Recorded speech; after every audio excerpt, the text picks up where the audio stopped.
পেশেন্টটাকে দেখেন, এখন হাঁটতে পারছে না, এমন ব্যথা। আপনাদের সামনে আমি দেখাবো। এখন পেশেন্টটাকে দেখান, ইনশাআল্লাহ এক্ষণে হাঁটবে, কোনো সমস্যা হবে না। বহুত কষ্ট করে আসলো ইনি।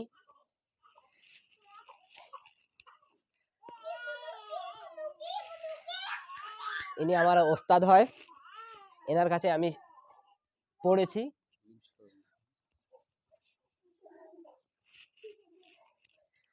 4 বছর পড়েছি।